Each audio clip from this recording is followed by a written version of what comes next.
In the weeks and months after the move, when you've picked up everything and brought it along to your new home, carrying it like a snail on your back, it might be tempting to whack all the plants in really quickly and get everything growing. But I'd give a word of caution really. You need to keep those plants growing along in their pots, keep them heeled in for as long as possible, and really assess what's going on in your new garden, because you won't have seen it in all the different seasons through the course of the year.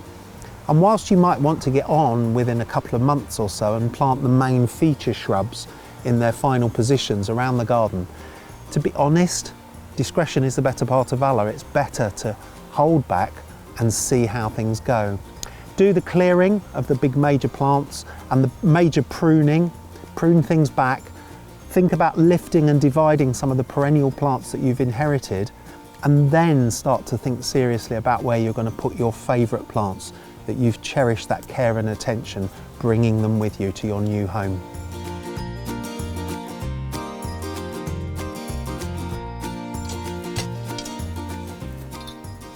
So this area under the tree here, it's quite a good place to put a tree fern. It's worth assessing all the different parts of your garden, seeing where the sun comes up at different times, which bits are in full shade and which bits are in full sun, so that you can choose the right place for your plants. This is a good place for a tree fern. So I'm literally dug a hole that's large enough to accommodate that root ball.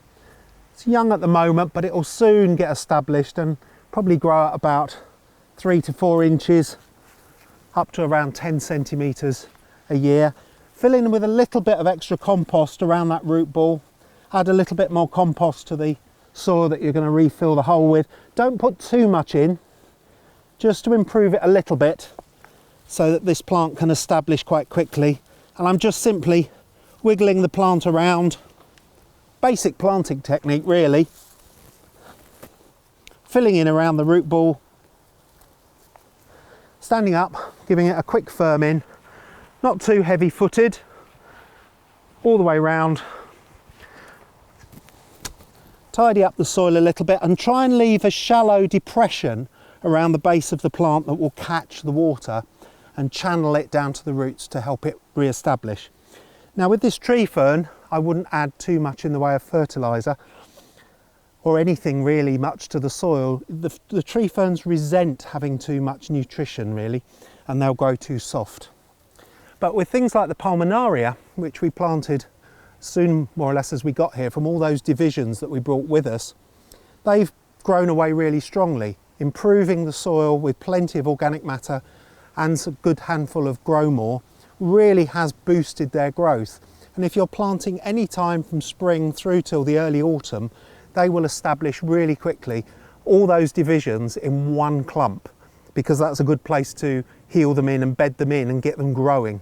From there, you can then transplant them around to where you want in other parts of the garden. But that really isn't looking back, that Pulmonaria, it's really well established.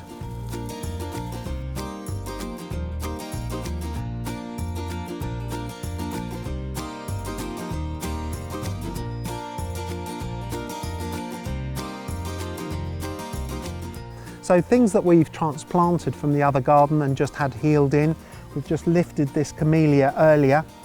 This camellia really, you need to make sure that you're planting things like this in the same sorts of soil, because the soil in your last garden where this might have thrived might have been acidic, and the soil in your new garden might be alkaline, and clearly you've just got to check that the shrubs will grow in those new soil conditions. But it's worth giving this a quick trim around the roots. So here we've got lots of roots that are possibly a little bit damaged as well. Trim those roots up a little before you plant. Just cutting off any damaged pieces or any really wayward pieces. Then you can offer it up into a hole. This is a hole that I've just dug, about the right depth to accommodate that root system. And I've mixed the soil here that I've dug out with some really good homemade garden compost or bagged compost. Mix those two together when you fill in around the root ball. It's also worth adding a little bit of grow more or a multi-purpose fertiliser to the soil. Sprinkle a little bit of that around. Probably about half a handful will do. That, as long as you don't put it on too late in the year, will help the plant grow away. Or you might choose to add a slow release fertilizer granule, which will release the nutrients very, very slowly over the course of up to a year and help the plant to establish. But probably most important of all in my mind is to add these granules. This is a mycorrhizal fungal preparation that can be just dusted round in contact with the roots or simply patted onto that root ball. And these mycorrhiza will make an association with the roots of the plant and increase the surface area and make them establish more quickly.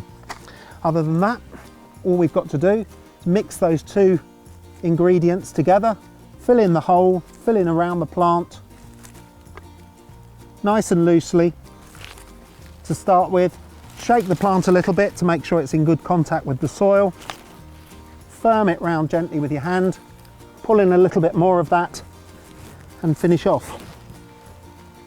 Then all you need to do, give it a good water, and these plants will soon establish, and it won't take long before you've got a garden as good as the one you've just moved from.